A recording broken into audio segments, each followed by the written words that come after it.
Do you ever wonder why your house is full of things, but your bank account is empty? You spend 40 hours a week trading your life force for a paycheck, and then you spend Saturday afternoon at a shopping mall, handing that money over to people who laugh at your lack of discipline. You think that by filling your home with nice things, you are signaling to the world that you have made it. But I am here to tell you that you are doing the exact opposite. You are signaling to the heavens that you are a poor manager of resources. You are turning your home into a graveyard of depreciating assets, and then you wonder why the angel of poverty has taken up permanent residence in your guest room. I am Rabbi Boaz. For 4 decades, I have lived within the hidden laws of the spiritual economy. I have sat at the tables of men who control global industries and women who build generational empires. And I am going to tell you something that will make you very uncomfortable. The reason these families stay at the top for 7 generations is not just because they make a lot of money. It is because of what they refuse to let through their front door.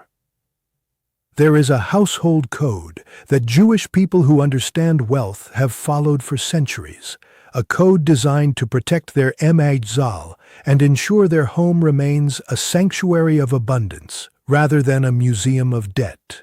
Today, I am going to expose the 5 things that a Jew who understands the secret of the throne never buys. These are things you likely have in your house right now. You think they are harmless. You think they are normal. But according to the Talmud and the hidden wisdom of the Kabbalah, these objects are spiritual leaks. They are negative shells that drain your energy and repel the flow of parnassah. If you are ready to stop being a slave to a system that wants you broke and start building the kind of wealth that survives market crashes and global resets, hit that like button right now. And I want you to go to the comments and type these 4 words. I discipline my wealth. Do it now. If you cannot even discipline your fingers to type a simple comment, you will never have the discipline to handle $1 million. Let's get one thing straight.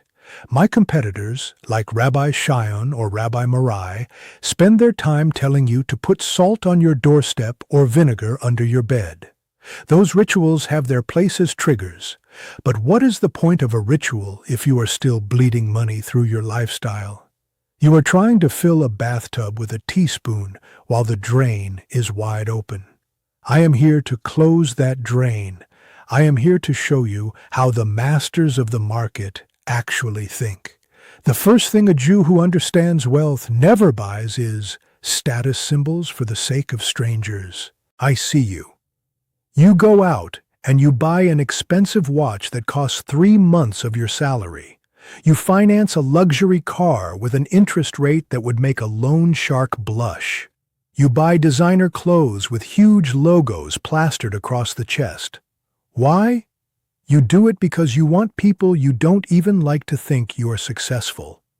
You are spending money you haven't earned to buy things you don't need, to impress people who don't care. In our tradition, there is a concept called tzniut, modesty. Most people think this only applies to how people dress, but it is a universal principle of wealth management. True wealth is quiet. The families who built the foundations of modern finance did not build empires by showing off. They built empires by moving in silence. They understood that the moment you display your wealth to the public, you attract the yin ha-ra, the evil eye. But more importantly, you attract spiritual resistance. When you buy a status symbol to look the part, you are essentially cashing in your blessing before it has finished growing. The Talmud teaches that blessing is only found in things that are hidden from the eye. When you make your wealth visible through flashy items, you are telling the universe, I have already received my reward, and the universe says, fine, and it stops the flow. A Jewish billionaire would rather have $10 million in a hidden investment account than a $100,000 car in the driveway that loses value every time the sun rises. They buy for utility and value, never for validation. If you are buying things to look rich, you are guaranteeing that you will stay poor. The second thing a Jew who understands wealth never buys is interest-bearing debt for consumables. You are being retarded with your capital. You go to a restaurant and you pay for a meal with a credit card that you won't pay off for 6 months. You are paying 25% interest on a steak that was gone in 30 minutes. You are buying the past with your future income. The Torah is extremely strict about interest. Why? Because interest is a vampire. It is spiritual slavery. When you buy a consumable item, something that is used up and gone, on credit, you are telling the master of the universe, I don't trust your timing. I want the pleasure now, and I am willing to be a slave to get it. Jewish people who are masters of money only use debt as a lever. They use it to buy assets, things that grow or produce income. They never use it to buy liabilities. If they cannot pay cash for a vacation, a suit, or a television, they do not buy it. Period. They wait. They build their vessel until it can naturally hold that level of luxury. By avoiding the interest trap, they keep 100% of their seed money in their own field. Most of you are handing 30% of your harvest to the bank before you even get to eat. You wonder why you are always running out. It is because you have signed a contract to be a slave to the lender. The third thing a Jew who understands wealth never buys is disposable fast items. Look around your living room. Is it full of furniture made of particle board and plastic that was designed to break in 3 years? You thought you were being smart because it was cheap, but in the eyes of a wealth strategist, you are being stupid. There is a principle in our law called Baal Tashid, the prohibition against waste. When you buy something that is designed to fail, you are participating in a poverty frequency. You are agreeing with the idea that things are temporary and fragile. The wealthy buy quality, or they buy nothing at all. They understand that a solid oak table that costs $5,000 but lasts for 200 years is actually cheaper than a $500 plastic table that you have to replace every 5 years. One choice creates a legacy object that can be passed down. The other choice creates landfill. When you surround yourself with disposable items, your subconscious mind begins to believe that your income and your success are also disposable. You are living in a fragile environment, and that fragility will manifest in your business deals and your career.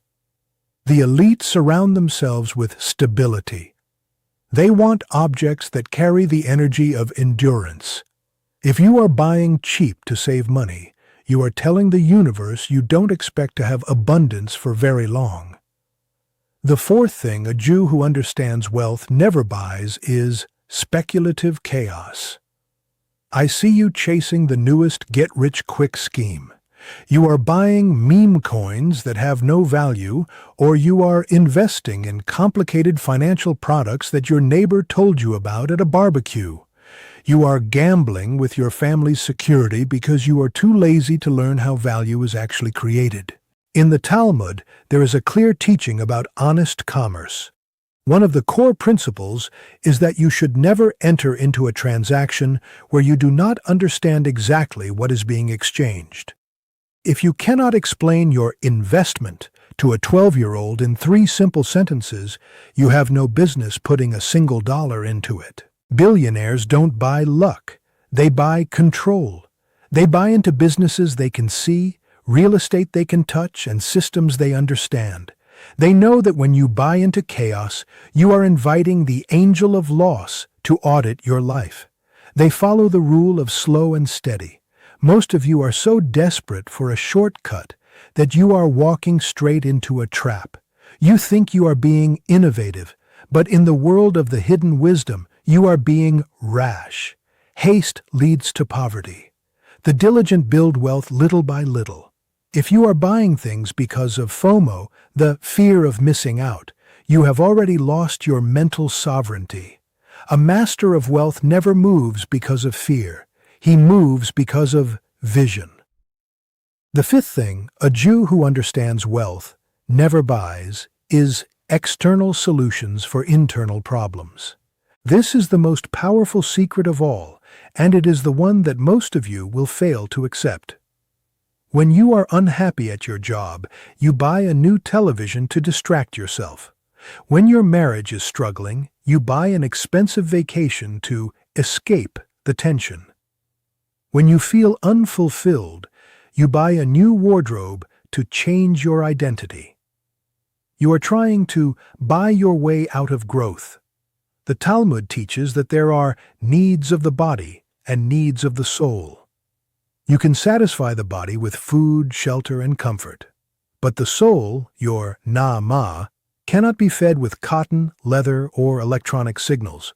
It can only be fed with wisdom, purpose, and action. When you try to use money to fix a soul problem, you are creating a bottomless pit. You are spending your seed money on spiritual band-aids. A billionaire understands that if they are failing in business, a new car won't fix it. Only becoming a better strategist will.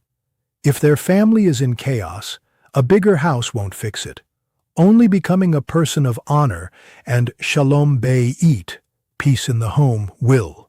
Stop using your bank account to medicate your lack of character. You are burning your capital on things that rot while the holes in your soul remain wide open. Listen to me. You are reaching a threshold in this video. You have heard the 5 categories of poverty traps. You feel that jolt in your spirit because you know I am talking directly to you. You see the black and particle board furniture. You see the credit card statements for dinners you've already forgotten. You realize that your house is a sieve that is leaking your future. But knowing the traps is only half the battle. You need to know how to reconstruct the floor.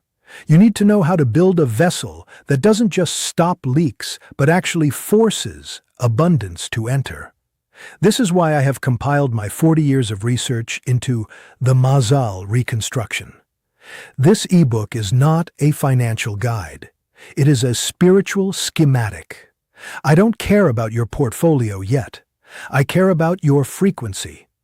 In the Mazal Reconstruction, I give you the engraving exercises to rewire your brain from consumption logic to stewardship logic.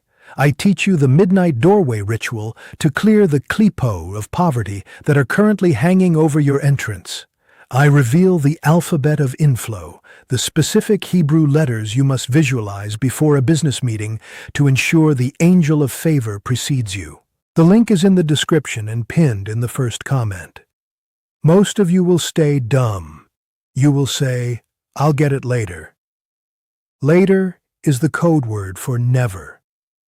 Later is the reason you are still in the same apartment you were in 5 years ago.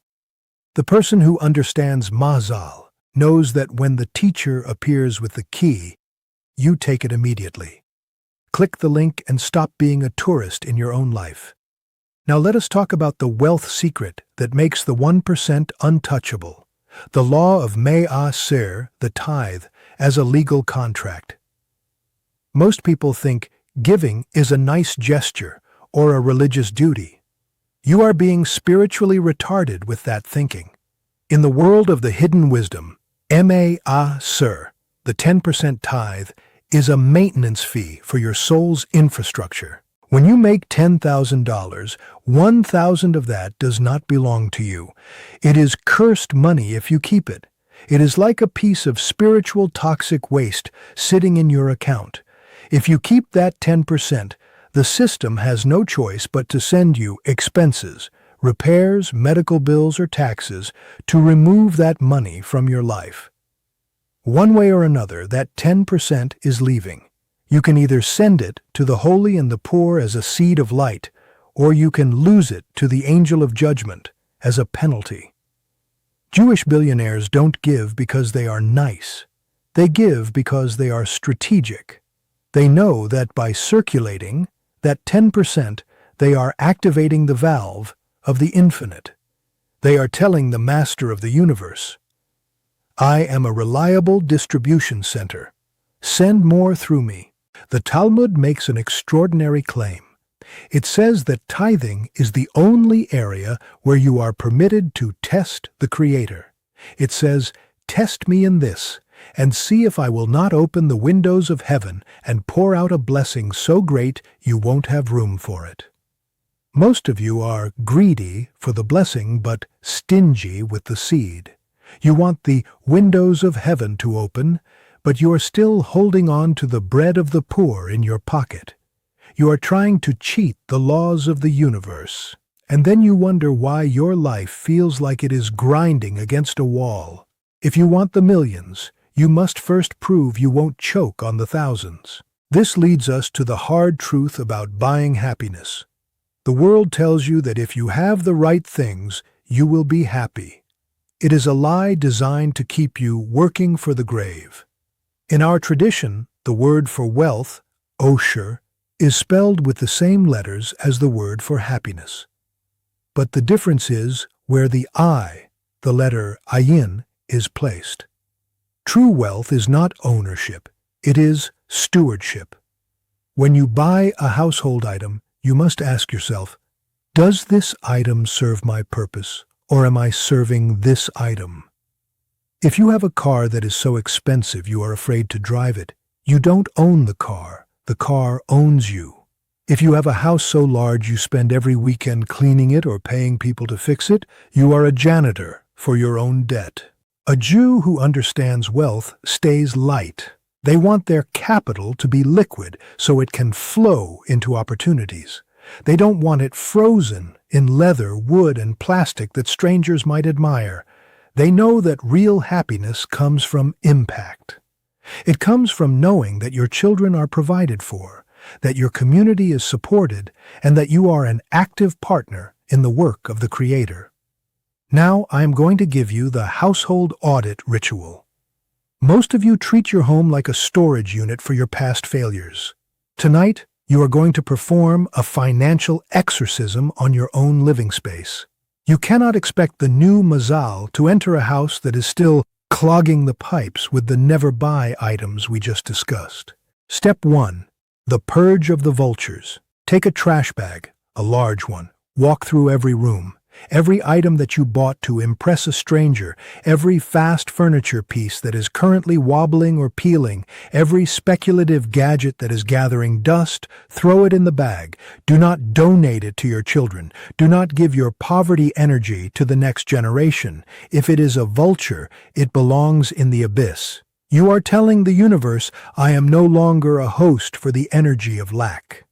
Step 2. The salt and water seal. Once the vultures are out of the house, you must seal the thresholds. Take a bowl of water and add a handful of sea salt. As I have told you before, salt shatters the negative shells. Take a clean cloth and wipe down the handles of your front door and your home office desk. As you wipe, say, "The circuit of waste is broken. The vessel is now closed to leaks and open to the infinite." Step 3. The first light decree. Tomorrow morning, the very first time you open your wallet or look at your bank account, you will not look with dread. You will look with stewardship. You will say, "This is the field of the master. I am the diligent guardian." Now let us move to the 3 words of attraction that must replace the poverty leaks in your daily vocabulary. If you continue to speak like a slave, you will continue to be paid like one. The first word is kodesh. Wholly set apart. Stop buying things because they are cheap. Start buying things because they are kodesh, meaning they are set apart for a specific high-value purpose. A Jewish billionaire doesn't just buy a suit. He buys a garment for the throne. He doesn't just buy food. He buys fuel for the soul. When you label your resources as kodesh, the angel of judgment is forbidden from touching them. You are moving your money from the common market to the royal treasury. The second word is bracha, blessing pool. The root of bracha is the same as the word for a pool or a fountain. Wealth is not a pile of gold, it is a flow of water. When you spend money, you must say, This is a bracha. You are acknowledging that the money is flowing out so that it can pool up somewhere else and eventually return to you. If you spend money with grip and fear, you are drying up the fountain. You are killing the flow. The third word is bitachon, absolute trust. This is not hope. Hope is for the lazy. Bitachon is the legal certainty that the law of abundance is currently working on your behalf. When you face an expense, you don't panic. You operate with bitachon. You know that the master of the market has already arranged the inflow to cover the outflow. If you don't have bitachon, you will always buy the scarcity trap items, the extended warranties, the cheap processed junk, the status symbols. Bitachon is the ultimate wealth protection. Listen to me. We are at the end of the line for this video. You have been given the schematic. You know the 5 things to never buy. You know why they are spiritual acid. You know the ritual to audit your home. But I know the human heart. Most of you are spiritual tourists. You watch these videos like you are watching a movie. You feel a spark of excitement, and then you go right back to being dumb with your capital. You are addicted to your struggle. You find comfort in your crisis. I am not looking for fans. I am looking for reconstructors. I told you that I have the master blueprint. I am talking about the Mazal reconstruction. This ebook is the difference between a temporary surge and a permanent dynasty. In the video today, I gave you the items. In the ebook, I give you the deep geometry. I show you the midnight gateway ritual, the specific phonetic codes you must whisper into your bank card to re-anoint the plastic so it attracts positive transactions. I reveal the 7 silent vultures, the household habits that are currently scavenging your profit while you sleep. Most of you are doing these 7 things every single Friday night. I give you the alphabet of the harvest, how to write your financial goals in the sacred script so they are engraved into the fabric of your reality. The link is in the description and pinned in the first comment. If you are the kind of person who bargains with your own destiny, then stay away. I only want the people who understand that time is the only currency they can't print more of. Every day you live with leaking mazal is a day you are stealing from your grandchildren's inheritance. You are being retarded with your legacy by hesitating over a few dollars for a book that contains 3,000 years of elite intelligence. Stop being dumb. Stop being greedy for free information and stingy with your commitment. Click the link. Begin the reconstruction. Now, let us conclude. Tonight, you are going to take that trash bag. You are going to purge the status symbols and the fragile junk.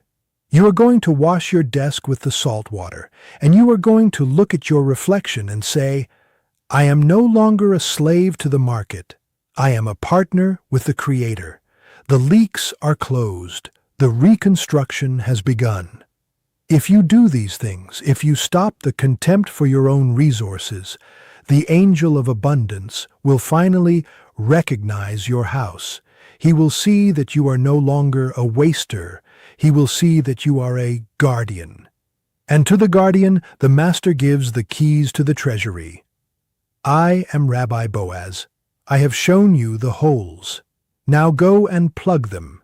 Subscribe if you are ready for the hard truth.